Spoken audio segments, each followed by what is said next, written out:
That would be so cool, Gavin, if you and Sean got to meet up. How fun. Seriously. The sheep game is back. Gave the serpent game a rest. If you did the word search, you may have noticed that the words in the word search are using um, stems from this week's lesson. Little spelling practice there. Word searchers are good for that, for spelling stuff. Cool. All right. Well, let's get her going so that we don't run out of time. I think I have to change the number behind me. I do. I'm still in week 4. Give me just a second. I was busy this morning. I didn't get all set up. Oh, sunny beaches. Give me a second, guys. Because it is week 5, not week 4. Okay.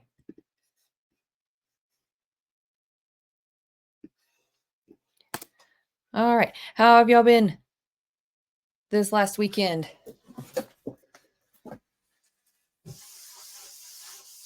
Could just change the number, but I want to change the color too. Good. Feeling like fall for you, I hope. We are 1/6 of the way through the school year. Good. Okay. Yeah, same here. Summer is drawing to a close, but it should be in September. Mm-hmm.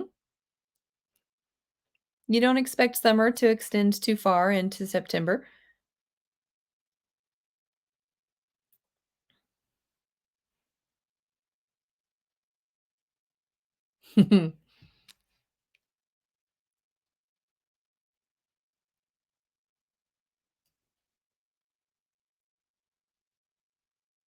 Oh, that's nice. That's nice. High here of 73 today, so nearly perfect. Love it. All right, guys, do we have any prayer requests that we want to open up with? We are 1/6 of the way through the school year. We're week 5 out of 30. So that's a nice even uh, fraction for you. Yeah, the cold and flu season seems to be started early this year. Sean, are those two things related? Okay. Oh, Paul, that sounds cool. Woohoo, sister birthday.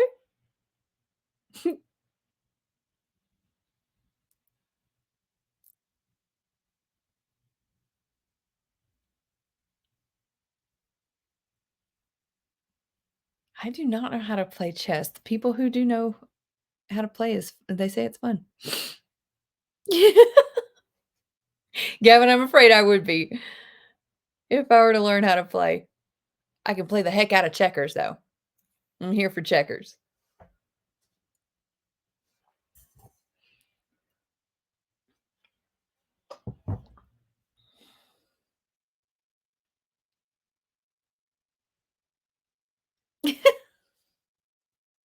A long enough beard. Is that a reference to old men playing in the park?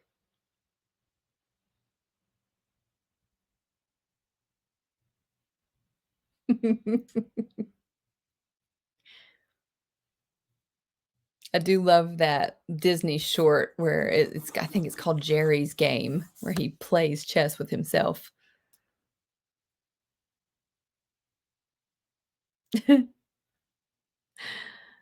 How funny. Well, as you guys can see, look at the agenda that we have today. We're learning about adverbs, prepositions, conjunctions, and interjections all in the same day. That should tell you something about those 4 remaining parts of speech. We have spent a week or 2 weeks on each of the other parts of speech so far. All the rest of them today. What do you think that tells you about the other four parts of speech? Quicker to learn anyway, or that, or we already know them. Yeah. So basically a review, but buckle up. We got a lot of information coming your way, especially if there are a couple of those that you're like, oh, I'm not so sure about that part of speech. We're going to be covering them pretty quickly. And then we've got other stuff to do as well, like our vocabulary and some plot structure things. And we're going to be writing summaries this week. Got to review what summaries actually are, because sometimes people aren't very clear on that. So let's pray about those things that you guys mentioned, and then we will get to it. Heavenly Father, I thank you for everyone who is here today. I pray that all of these prayer requests, the illnesses, the issues that are coming up ahead of these folks, the challenges, the exciting things as well, which can also come with challenges, are taken care of easily, and we can conquer what we need to. We pray that as we are just neck deep in the semester, that we keep going strong and finish out the rest of the day and the week feeling satisfied with ourselves. In Jesus' name, amen. So 1/6 of the way through the school year and 1/3 of the way through the semester.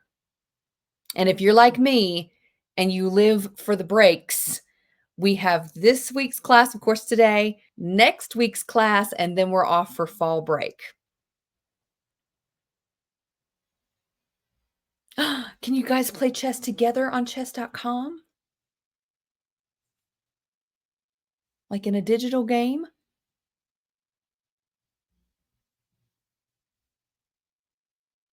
Now, wouldn't that be neat? Ah, I hope you guys can. That would be fun. Any questions on sentence 12? There's a conjunction. We haven't learned that yet, but there she blows. We have learned about verbs, action verb, but the other stuff we haven't really covered. This one had two action verbs in it. The illness blighted and blurred. So they're already throwing, it's still a simple sentence, even though it has two verbs in it because we had the same subject. We'll cover that later. That maybe you already noticed. Here's sentence 13. We had that weird interjection thing. We'll talk about that today. How about an adverb? We don't see those very often. We're learning about those today. Two prepositions. Okay. We'll see if Sean has a quick question. Hopefully you're getting more comfortable with the format of the quiz and even maybe better at the questions themselves that we haven't learned the lessons over, which may be the point of us doing these the way that we have been.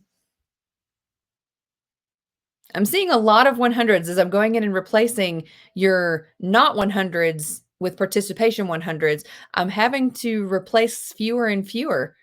You guys are doing really well.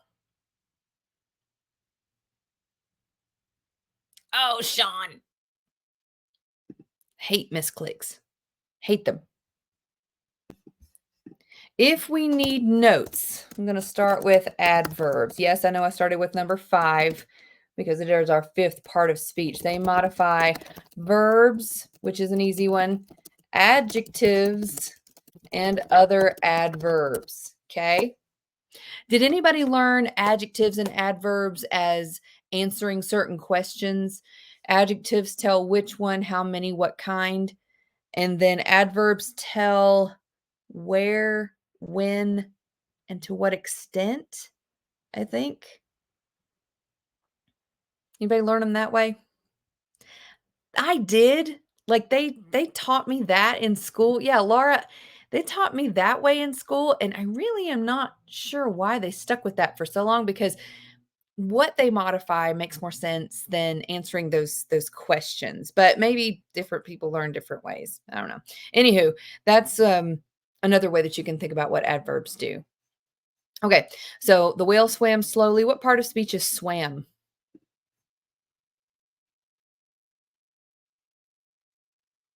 A verb.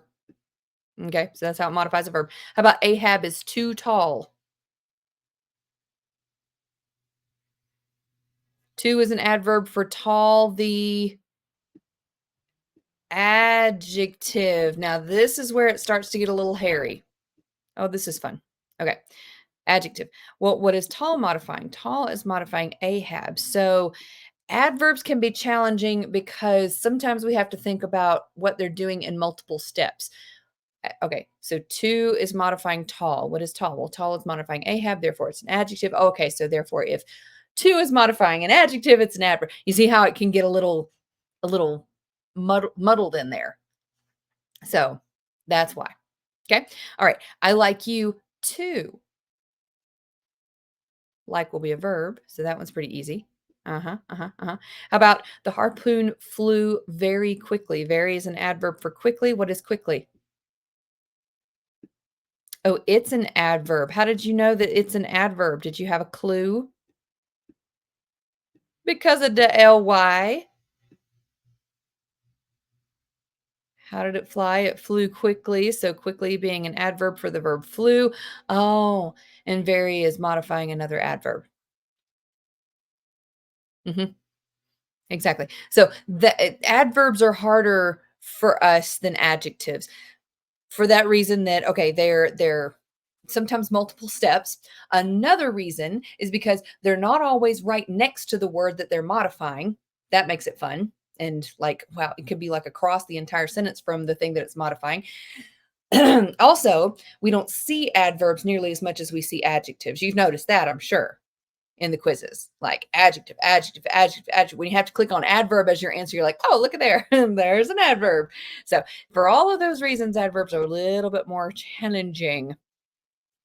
These words are all adverbs, but they kind of feel conjunctive. They kind of feel like conjunctions because they tend to, you know, bind things together like a conjunction does. Like, however, I'm a hunter. However, I have great respect for nature. However seems to be the coupling point, but it's technically an adverb, not a real true conjunction. Because could I leave however out and still connect those two sentences together? I'm a hunter. I have great respect for nature. Sure, I could. I could leave that semicolon there to do the job of the coupling, not with the adverb. So it's a little deceptive in that way. Okay. All right. But those are adverbs. So notice how many of these have an ly on them too. Not all of them. Hmm. All right. Old Stephen King. Um, do we all know who Stephen King is?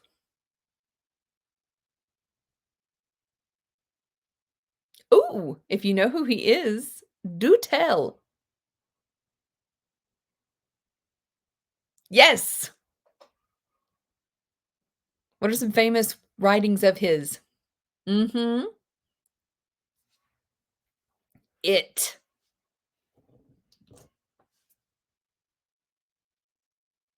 I don't know that one. The Life of Chuck.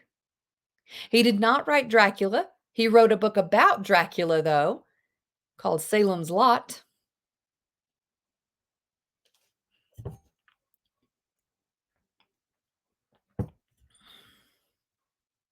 Mm-hmm. Mm-hmm. Okay. Stephen King's still alive. Yep. So he wrote a lot of the modern horror, Pet Cemetery. Have you ever heard of The Shining? That's Stephen King.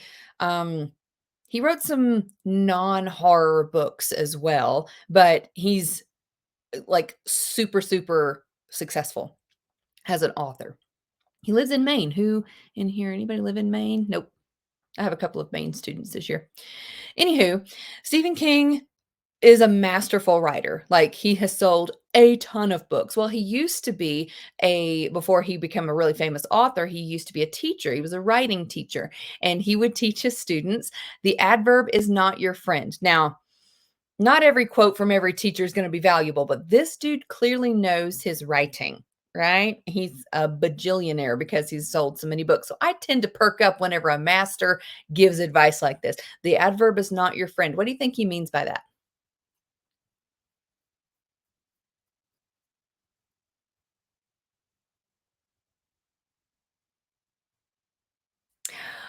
That's a good guess. That's not exactly what he means, though. He doesn't like them. Why might he not like them? If you use them incorrectly, they can ruin even if you're using them correctly, though, the adverb is not your friend. Mariah, he's warning us, don't overuse adverbs. They are not your friend when you're writing. Listen to this sentence. The very large lion made a quite loud vocal sound, which severely scared the rest of his very large family group. Anybody check out halfway through that sentence?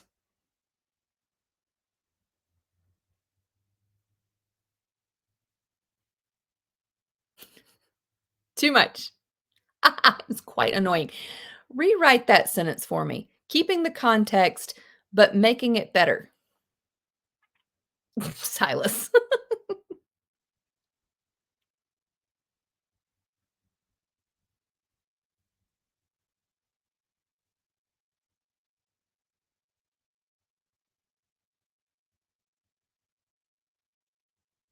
All right. Gavin pared it down. The lion scared his family group.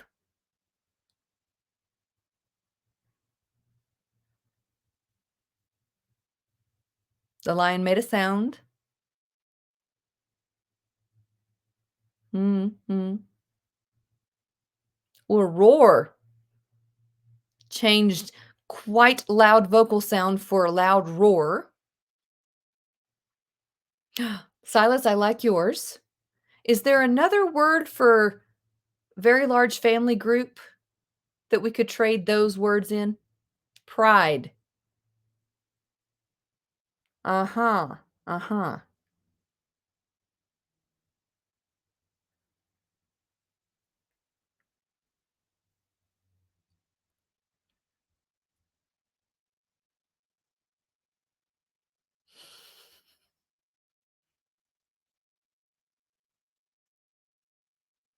Much better. The lion made a roar that scared his pride.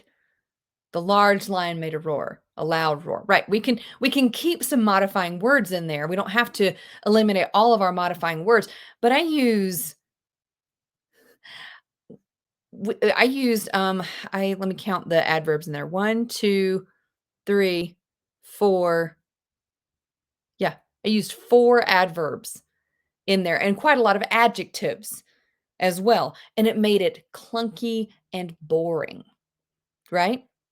Even though you guys are saying the same thing, the lion made a roar, which scared his family pride. I said the same thing you did, but because I used too many adverbs and too many vague nouns like family group, it's like trade that in for a much better noun, right? Instead of loud vocal sound, call it a roar. So we're trading in those modifying words for nouns and verbs. Nouns and verbs, much more powerful than these modifying words. So if you find your writing is a little bit boring, try that. Try jazzing it up with better, more specific nouns and verbs and trade in those adverbs and adjectives. The adverb is not your friend. Thank you, Mr. King. Moving on to prepositions.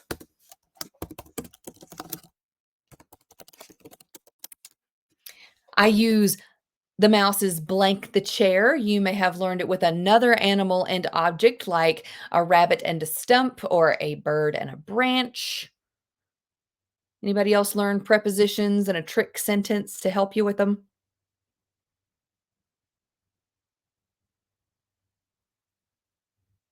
I learned rabbit and stump whenever I was learning these.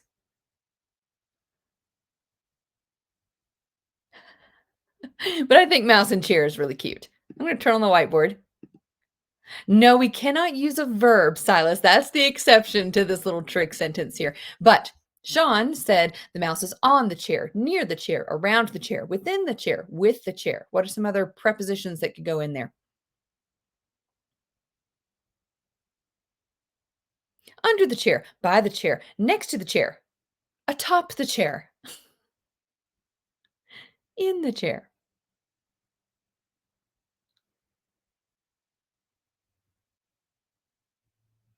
He's beside the chair, around the chair, below the chair.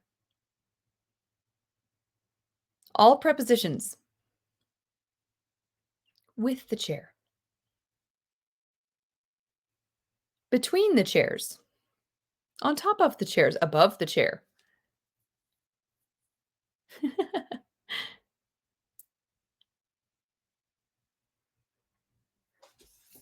I hate the definition of a preposition, but it's his.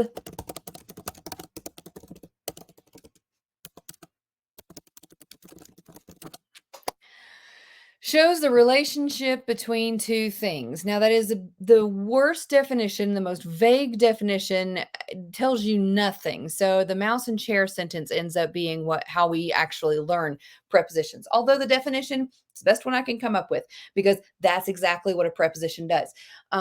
It is taking two things and it's showing you how it's not really connected, but how they relate to each other. I mean, it's the best I can come up with.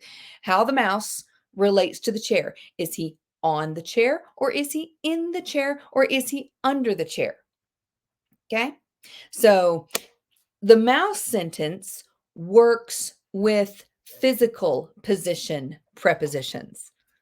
Notice that every one of these words has to do with where the mouse is around the chair.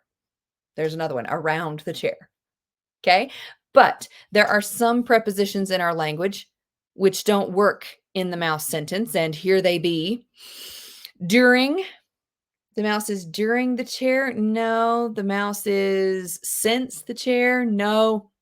But these prepositions are still prepositions which show the relationship between two things, but they're showing the relationship more in time or in some other space other than physical, if that makes sense. Has anybody memorized the list of prepositions? There are about 150 of them. I never have.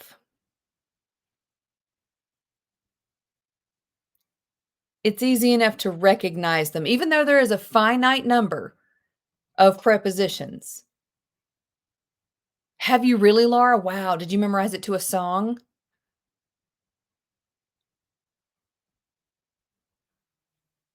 No?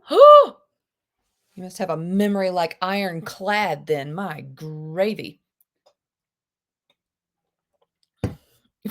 Right. I'm not even putting it on my to-do list. I don't recommend it. Because it's easy enough to recognize what they are and what they do in a sentence. Did you seriously, Sean? Do you still remember it? Excuse me. Wow. Yeah, no. It's easy enough to recognize them. So, unlike the Mary Had Little Lamb, is our was where and be been, has have had, do just that one's a good memorizing tool, I think, but prepositions we can memorize without it. Okay. So let's do a little bit of practice, shall we? These are movie quotes. Let's find some prepositional phrases in movie quotes. Okay. So I teach prepositions and prepositional phrases at the same time, even though we're not really to the phrases part of grammar yet, because you'll never see a preposition word by itself. You will always see it in a prepositional phrase. If you don't have a preposition word starting a prepositional phrase, you are grammatically incorrect. Right. So we found in Kansas. Not anymore. So a prepositional phrase has to start with a preposition word in, on, under, around, before, something like that. And it ends with the first noun or pronoun that you come to, i.e. Kansas in here. And this is from The Wizard of Oz. I have a feeling we're not in Kansas anymore. Lewis, I think this is the beginning of a beautiful friendship.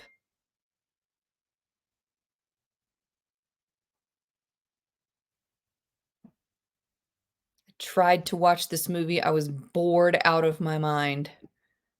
But it is a famous one. Anybody know? Old. It's in black and white. It's so stinking boring. Some people may Disagree. No, I love My Fair Lady. I heart that one. This one, I don't even think is a musical. It's Casablanca. That's a famous quote, though. Louis, I think this is the beginning of a beautiful friendship. Oh! No, Silas, I hate that you feel that way because we're reading that this year. Mama always said life was like a box of chocolates. You never know what you're going to get of chocolates and like a box. What do you know?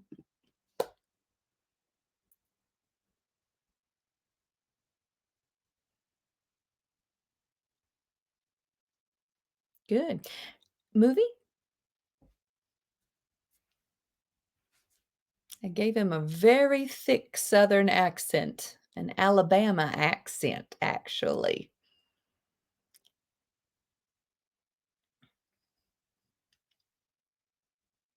Not Tom. That what a great guess. Not Tom Sawyer, though. This one starred Tom Hanks. He was very young. It's rated PG-13, I think, but it's got some, I mean, it's pushing PG-13, pushing into rated R in a couple of places. So that may be why you guys haven't seen it. It's getting a little bit older because it was when he was very, very young. Run, Forrest, run! Couldn't use that quote because there are no prepositional phrases in it. Oh, what is it?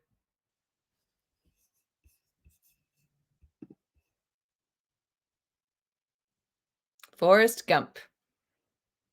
I do recommend it with parents' permission. It's so good. It's so good. It won lots of awards. It was really good. Okay, next one. I'm just one stomach flu away from my goal weight.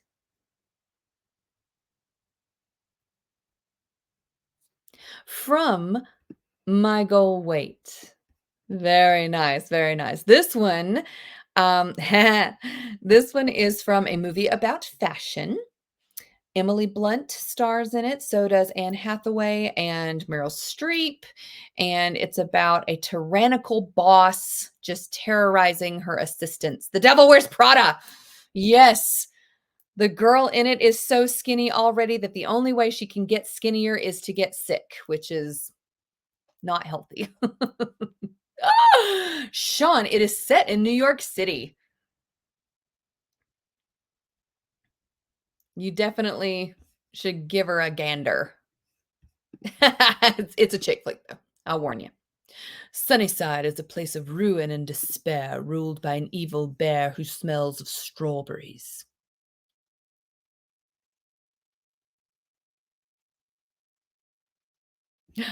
Of ruin and despair. Yes, it goes all the way to despair. We have a compound object of the preposition there of strawberries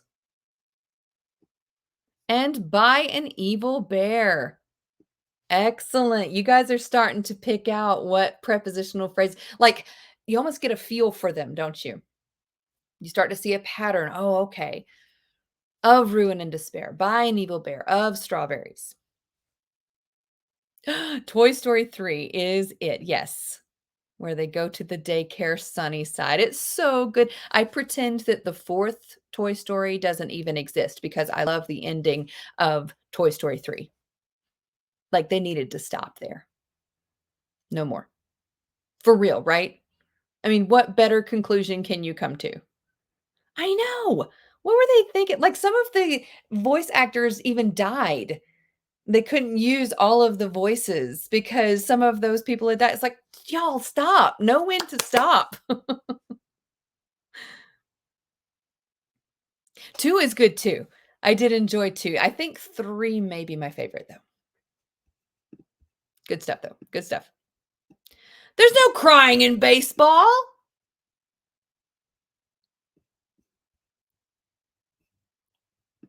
That's an easy one. Short little sentence in baseball.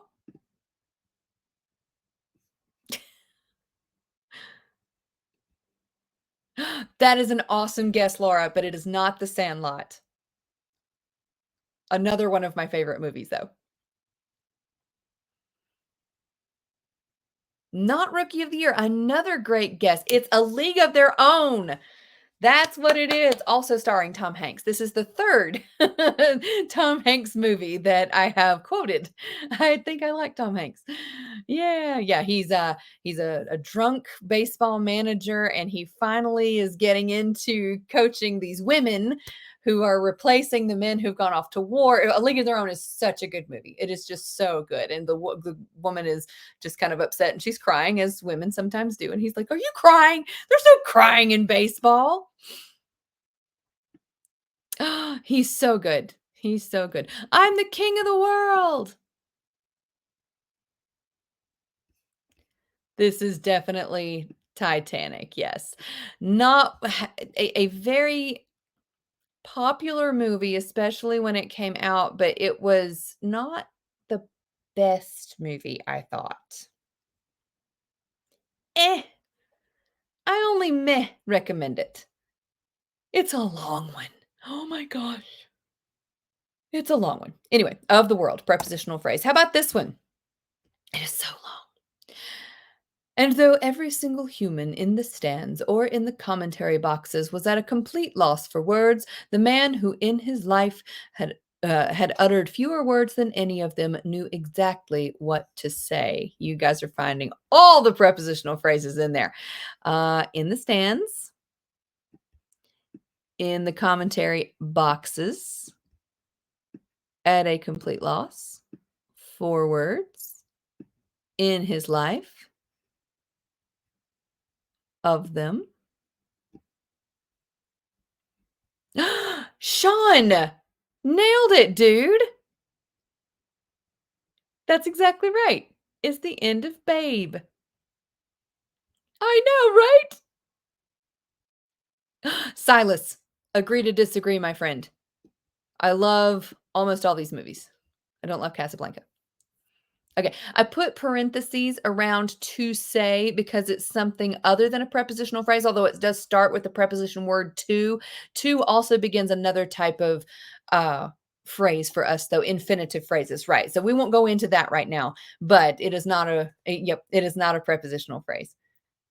Good eye to find the preposition, though, so alright, couple of questions about prepositional phrases for you.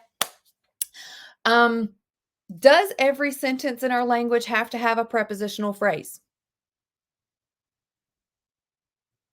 There are plenty of fine sentences out there that don't have prep phrases, although, do we see them a lot? They're very common. Okay. Where do they tend to land in the sentence?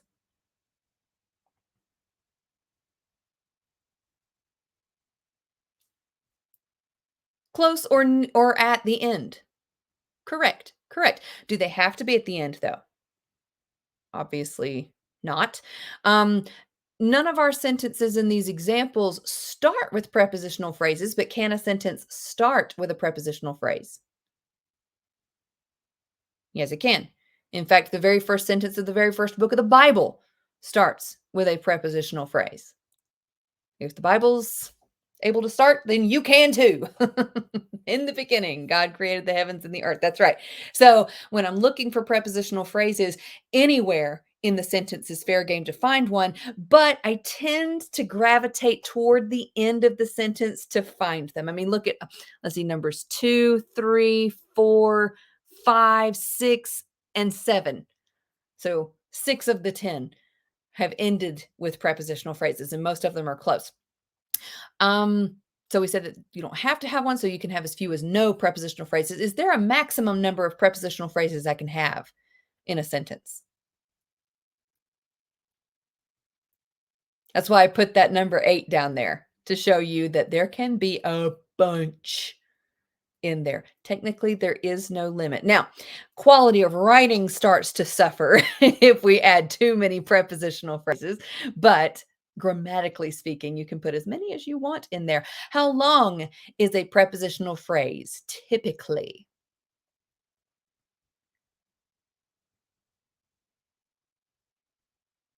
On average, 3, 4 words. Ah, what's the minimum? There is a minimum number of words a prep phrase has to be. A due. Yes, you have to have a preposition and you have to have a noun or pronoun at the end. The noun or pronoun at the end is called the object of the preposition. So, guess what kind of pronouns we need to see in prepositional phrases if they end with objects of the preposition? We don't need subject pronouns, but we need object pronouns, which is why we never say between you and I. That is incorrect. It needs to be between you and me because we need the object form of the pronoun I or me. It goes with me. Ah, there you go. What's another question I had for you? Oh, what's the maximum number of words a prepositional phrase can be? We said a minimum of 2. What's the maximum? 5 is a great guess. Gavin said there is no maximum. Correct. There is no maximum. You can make a prepositional phrase as long as you want. Give me a long one.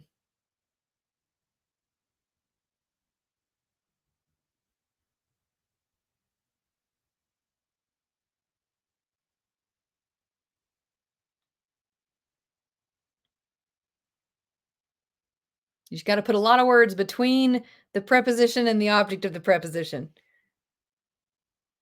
Well, that's 2 prep phrases back to back, in the house and on the playground.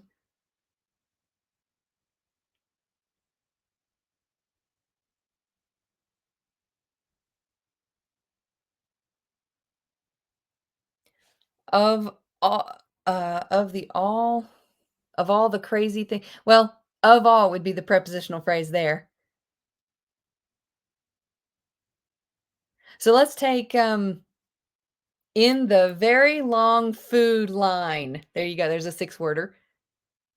Of everything is a prepositional phrase. So that's just 2 word. It's kinda hard to make them long though, right? Usually we stick to the 2, 3, 4-worders. Let's take in the house. Paul gave me in the house. In the, uh, dark, dusty, haunted, two-story, uh, giving adjectives. Abandoned, there you go. Lots and lots of adjectives for house in there. In between in and house is how you make a prepositional phrase really, really long. But again, the reason that we see them shorter is because making really, really long prepositional phrases gets boring. So we only typically see 2, 3, 4-worders. Alrighty. Fun fact, you will never find your subject or your verb inside of a prepositional phrase. The reason for this is prepositional phrases, the job of the phrase is to add detail to the sentence. They're actually modifying phrases. So they're just extra, just like an adjective or an adverb in the sentence. They don't ever play the main role in the sentence like a subject or a verb. I think we talked about everything else. So moving right along, I think we have time to cover conjunctions and interjections. We'll see. Do we all remember conjunction junction?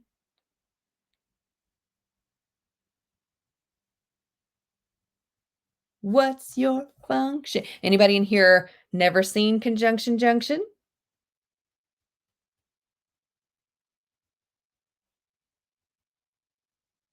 Oh! Oh! Well, y'all know what's coming next. Of course, that's made for younger kids, and so it doesn't give all of the details that you need to know about conjunctions. It's a nice start, though. He's talking about the fanboys mostly. I know, right? If you've been with me for all 4 years, you've watched it every year. Okay, so he said, "And, but, and or will get you pretty far," and they will.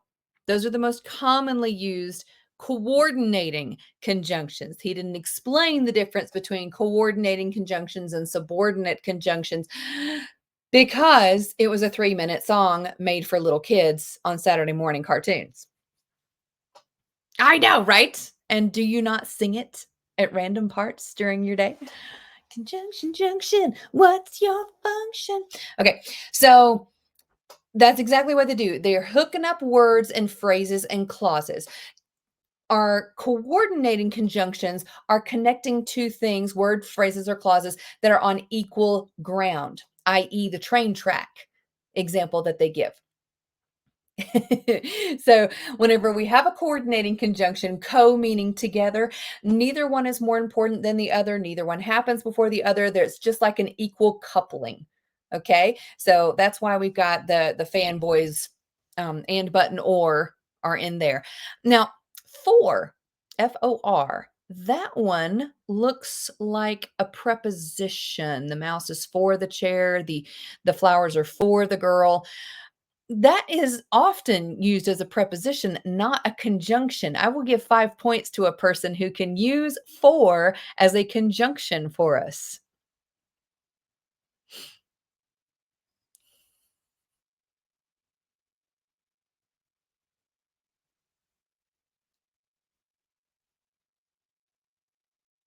Nope, that's a preposition. Mariah. 5 points for Mariah. Read her sentence. I don't know, for you never told me. Yes, out the gate with it. Ah, Gavin. Exactly. Good job. Good job. What do their sentences sound like, though? I don't know, for you never told me.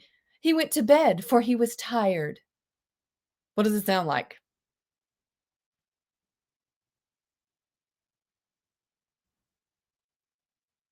Nope. Silas, yours is a preposition.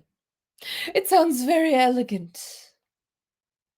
Paul, today we would say because. We wouldn't use for as the conjunction there. We would trade that coordinating conjunction for in for the subordinating conjunction because it's old English speak. She left the house for she was late. It almost sounds like you got to use an accent, right? So for is like an older sounding conjunction. We use them, we use for as a preposition most of the time. Now we keep it in our coordinating conjunction list because otherwise it would be the and boys, not the fanboys, I guess. So it is technically a conjunction, but it's an old one that we don't use very much anymore. We see nor and yet and so as conjunctions quite often, but and but nor are definitely our normal fanboys. Oh, let's see. So our seventh one is conjunctions. They're hooking up words and phrases and clauses. That's what they do. Then we have subordinating conjunctions. What does sub mean?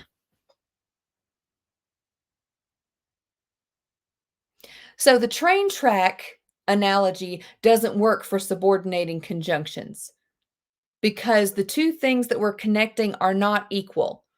One of them happens before the other, or one is more important than the other, or one happens before the other happens, like in a cause and effect situation. He did in the song Conjunction Junction use some subordinating conjunctions when he was talking about what taking a walk down by the lake where I often see a duck and a drake. Although I know that's an absurd thought. He used several and he emphasized them, but like I said, in a 3-minute song, he didn't explain that subordinating conjunctions are a different kind of conjunction than and, but, and, or. If they could speak. That's right. So subordinating conjunctions connect usually clauses that are on unequal ground.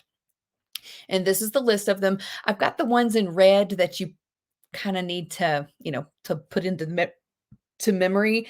But you tend to, I don't know, you tend to start to recognize these a little better without memorization.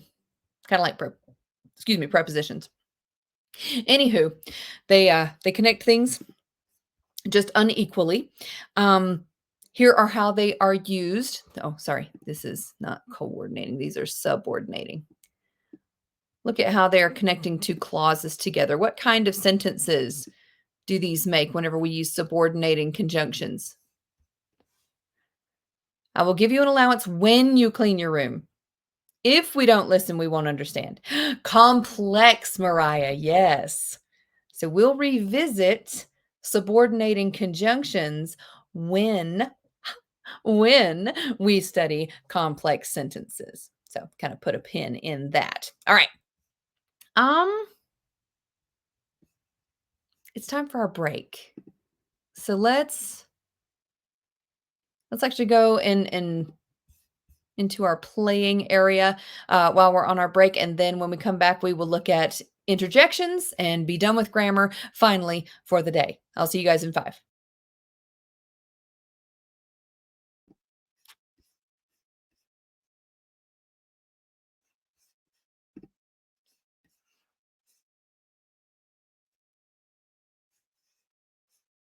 Okay, I have not figured out what the other chat thing is yet. Can you guys see the other chat with each other? Okay. I don't know.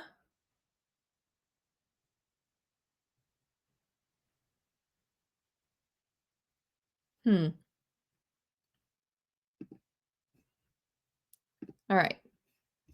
So let's lay off of that one because it's kind of in the background. I understand. Like I can still see it, but we'll use this one. This one is the chat plus. It's better for like using the emojis and stuff like that, like a little bit more user friendly. Apparently, you can put gifs and stuff in there too. Yeah, yeah, yeah.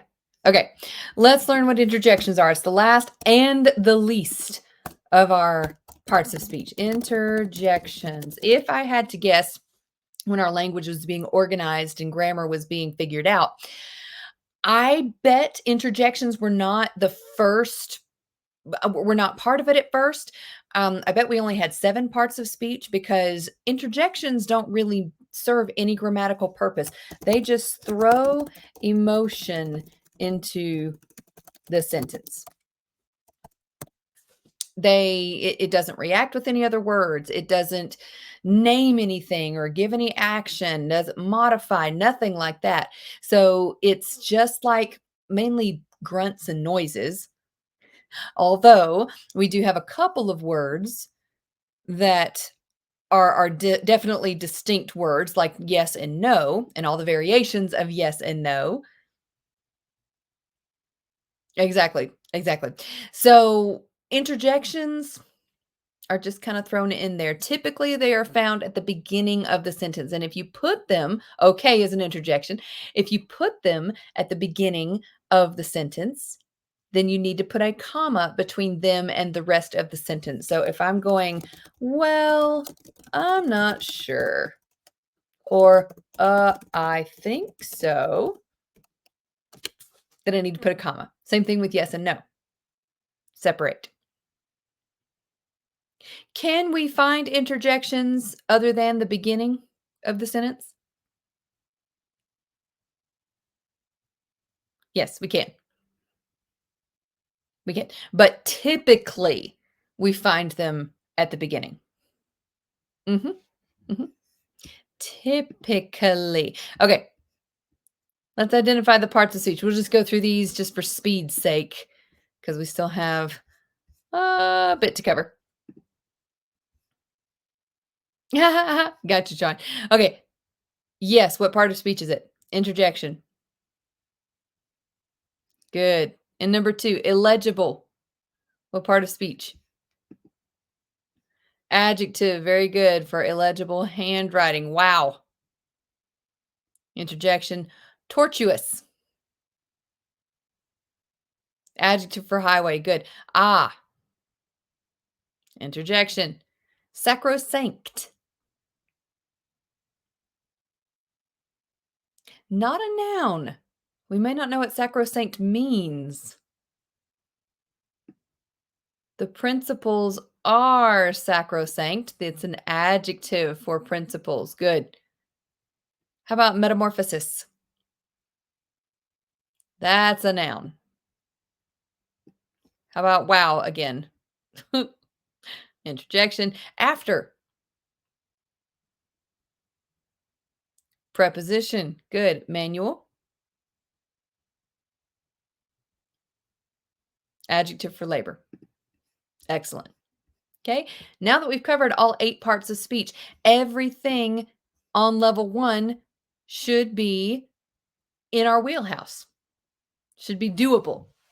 Anyway, you still get participation grades for doing these because, of course, the quizzes contain all the other levels. But now, level 1 is attainable. Okay, Laura had this question for a couple of weeks ago. She looked at Euclid's and she asked me, why is it a noun? Now, it was a mistake of mine, Laura, that I did not have both noun and adjective as options for that possessive noun because we see that it is also modifying, but it's called a possessive noun is the reason that we default to noun if we have to choose one over the other. Yep. But I should have had both possible answers. So if you put Euclid's, if you put noun or adjective, that's a little large, then you would be correct. There we go. How about elements? Noun. Very good, very good. Contained. A verb. Explorations. Ends with an ION. That's a noun. Of. Preposition. Geometry. One of the only maths I like, including. Not an interjection. Good guess, though. Not a verb, not a conjunction. Not an adverb. It's a preposition. Very good. Octagons and tetrahedrons. There's a $4 word. Okay, and that's all that we've learned. Good answers. Good answers. Okay, let's move on, shall we? To our confusing words of the week. We've got 2 words that are not exactly pronounced the same. We've got advice and we've got advise. Soft C and the S makes a Z sound there. Advice is the noun, though, if you're going to give advice. And then advise is what you're doing when you give advice. But they are 2 separate words. If you have a certain accent, then when and when might sound the same. When. Some people pronounce this when versus win, but they sound really, really similar. But when, of course, is an indicator of time, and WIN. Yep. Silas, are you being sarcastic or do you hear a difference with your accent? Do you, Mariah? Uh-huh. They differ. Some people even pronounce the H, which technically you're not supposed to. It's a silent H in there, but they might say when versus win. I hear that they're about the same when I say it. When I'm there, I win the prize. Sounds the same? Mm-hmm. You just can't help it.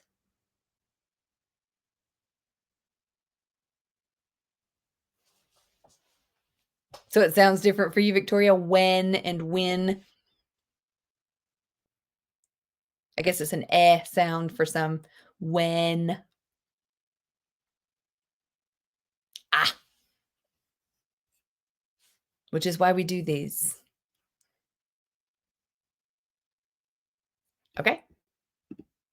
Moving along. Does it sound different for you, Susie? Only for certain areas are those confusing words of the week. All right. So our mystery questions. Raise your hand if you want to answer one.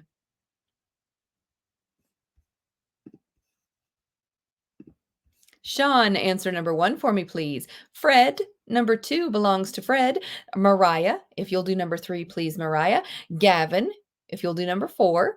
Victoria, Number 5 belongs to you. Yes, ma'am. Silas, number 6. Ooh, a little alliteration there. Silas, number 6. Paul, if you'll do number 7, please. Lindsay, if you'll do number 8. Aaron, if you'll do number 9, please. And Laura, number 10. Look at that.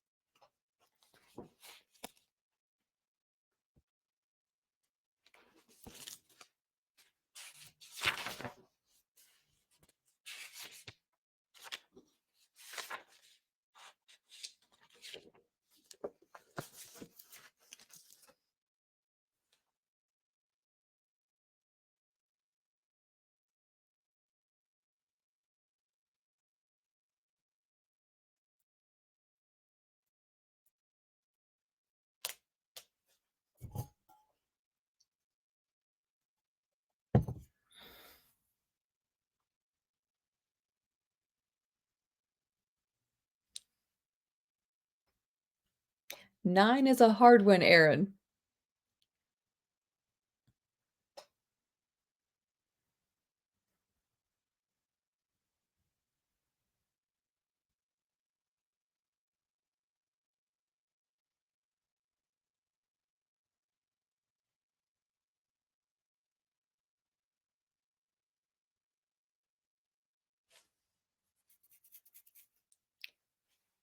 Laura, are you able to put your answer up there? I know you're on a mobile device today.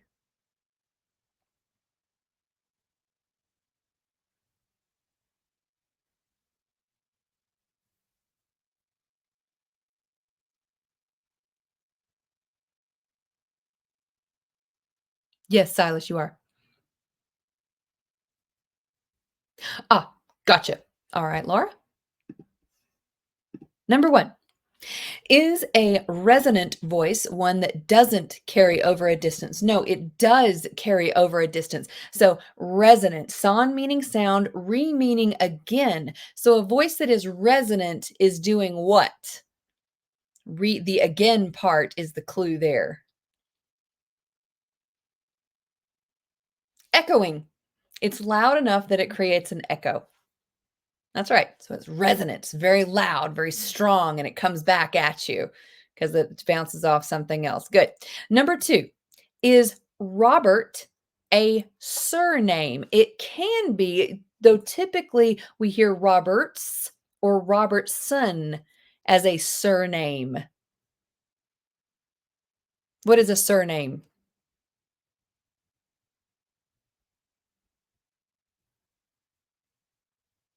Last name. Sir means over, though. Make sense of that. If a surname is the over name,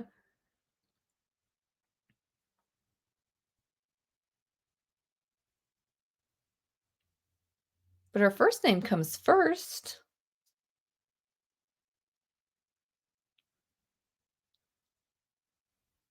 Why would the surname be the over name?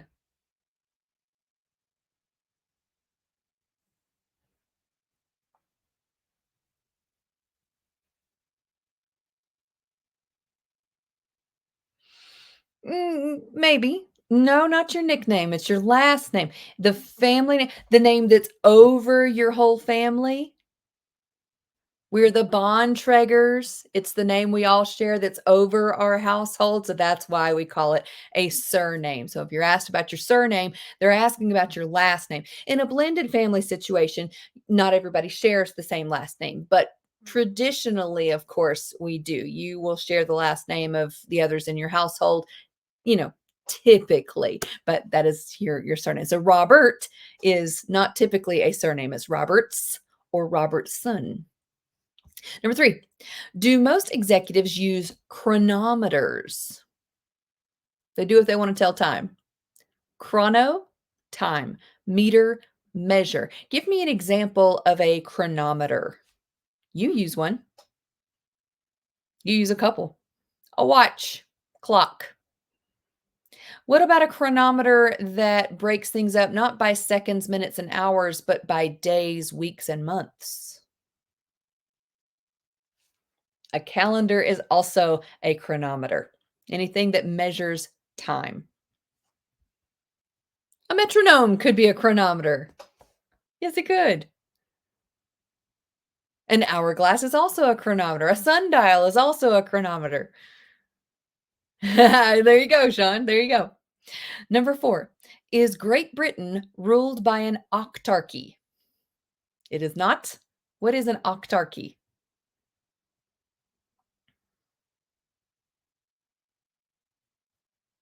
8 people. What a random number. That would be very strange, but I guess it's a word. Maybe it's a thing some places. I've never heard in history where it was. But yeah, an octarchy. Now, technically, they're not even a monarchy. They do have a king and have had queens and kings in the past, but they don't really rule. They're more advisors slash figureheads, not really ruling the country anymore. Now they're they have a parliament, and it's much more than 8 people who rule a place. I don't know how you would come to that number 8. We got 8 people. What? 8 people? Okay. Whatever y'all want to do. Number 5. Is a viable fetus able to live? Yes. Via means to live. So something that's viable is able to make it, able to live. There's nothing wrong with it. It's able to keep going. Exactly, Fred. It's more like for tradition and yeah, like I said, it's like almost like mascots. They would probably be insulted to hear me say that, but more like I said, figureheads, not real power. Anyway, viable means to live. Number 6, is an amiable person friendly and likable? Yes, they are. Amat, they changed the spelling to make the word amiable, but AMAT means to love. So, an amiable person is a loving person, usually. They're going to be kind and friendly. Number 7, is it a good thing to be cognizant of the laws? Did you know that not knowing the laws is not an excuse for breaking them? Like, that's not a defense that they will accept in a court of law. I didn't know murder was wrong, but you still did it. You're still guilty. That's why it's important for you to be cognizant.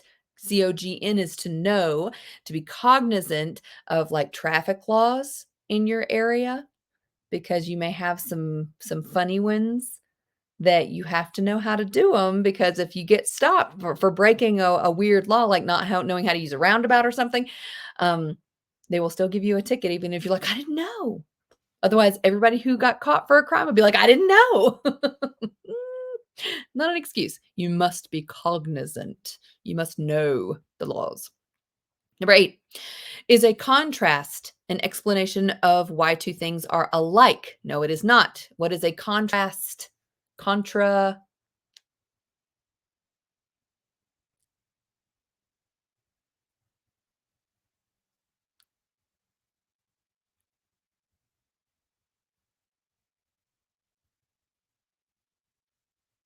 Contra means different.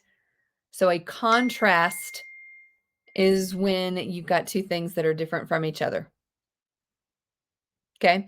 I will tell my kids sometimes whenever yeah, there are some days that no matter what I say, the answer is going to be like a disagreement or the opposite of what I say. So I will tell my babies, I'm like, you're being very contrary today. And what I mean is they are contradicting, they're going against everything that I say, no matter what. I could say that the sky is blue, and they're like, no, it's not. Okay, fine. You're just being very contrary, aren't you? Contra, against. Number 9 is an interesting use of the word. We'll talk about the break apart and what the word means today. Does a decimated army have anyone left? Aaron had no on here at first, then he changed it to maybe some, but no. Um, decimated. Give me your own definition. What do we think of when we think of decimated though?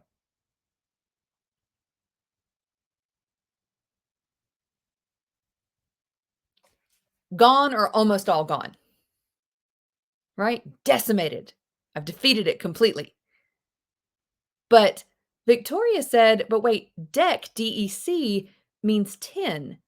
So if an army has been decimated, then by definition, only 10% of it has been killed.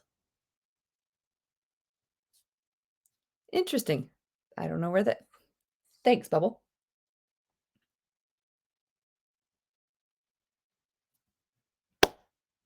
The original definition of the word has morphed.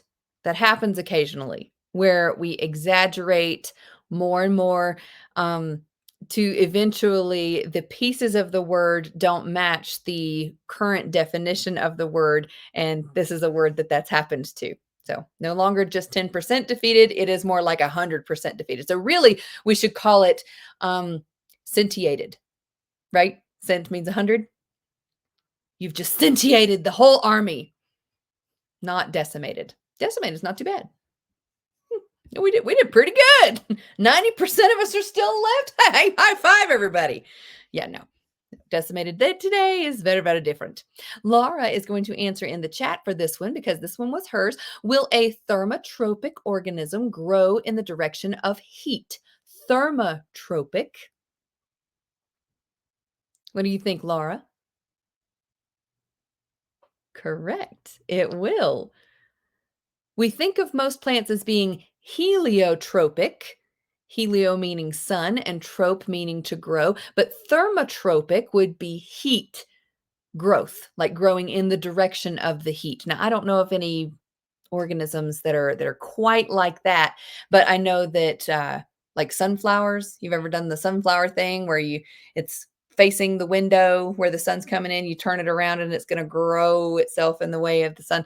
I guess some things will do that with heat. Thermotropic. Anywho, that's our vocabulary today. Let's move on to talking about plot. Okay? This should look familiar. Where are we? Or actually, no, let me back up. What is the climax so far, if we have come to it, of Treasure Island?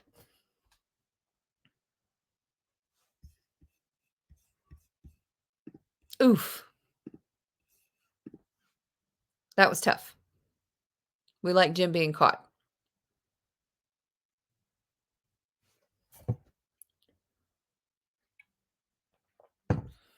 Possibly haven't come to it, but wait, the climax looks like it's the dead middle of the book based on this plot structure.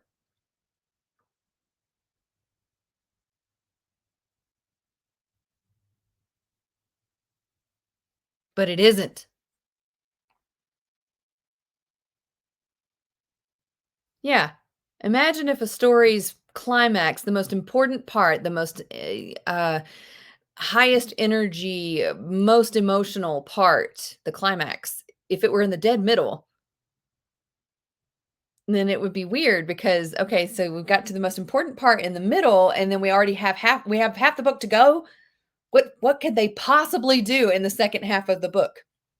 Exactly, exactly. So our plot structure tends to be exposition does tend to it depends on the book, right?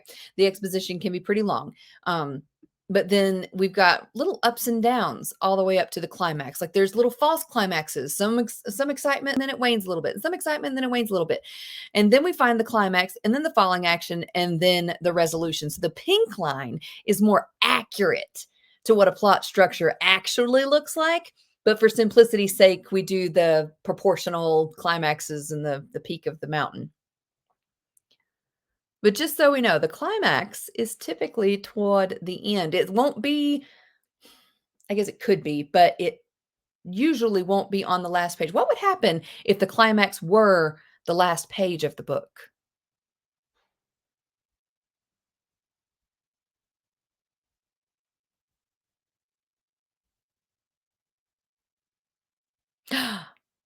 That's what I was thinking. Cliffhanger. Yeah, we do need a little wrap up after the climax. Exactly, Aaron. We need a what happens after that big point, right? We need a bow if it's a standalone book. Like you said, if there's a sequel, okay, we ended on a climax and we want to read more, but we want to read more after the climax. We don't want it to end right there. We need a little more.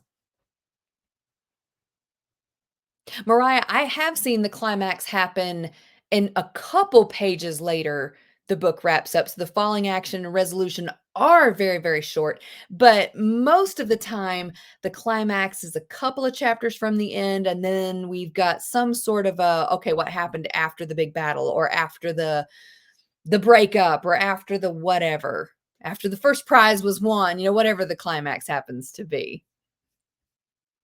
It is a bit more of a rugged mountain. Exactly, exactly. So we may not have come to the climax just yet. Okay, we already talked about how Jim is our first person narrator. But in chapter 16, did you notice the point of view switched? Jim was no longer our narrator. Did that throw anybody off? Kept up with it? Okay. All right. And then it switched back to Jim. Why did Robert Louis Stevenson do this?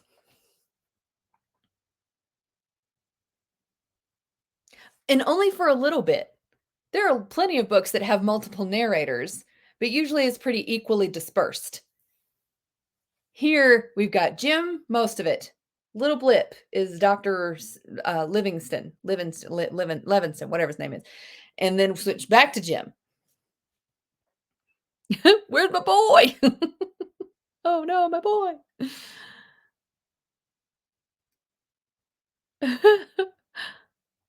Ah,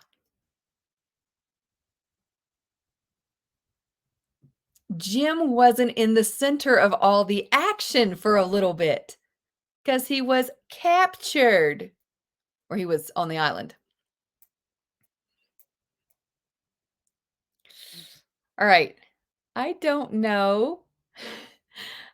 I have no idea if Robert Louis Stevenson intended for this to be a thing from the beginning, or if while he was writing, he was like, "Dadgummit, I have written this entire book from Jim's point of view, and now I need to know what's happening back on the ship. What am I gonna like?" He probably sat there for a minute, and was like, "What am I gonna do? All right, we'll just change points of view for a minute."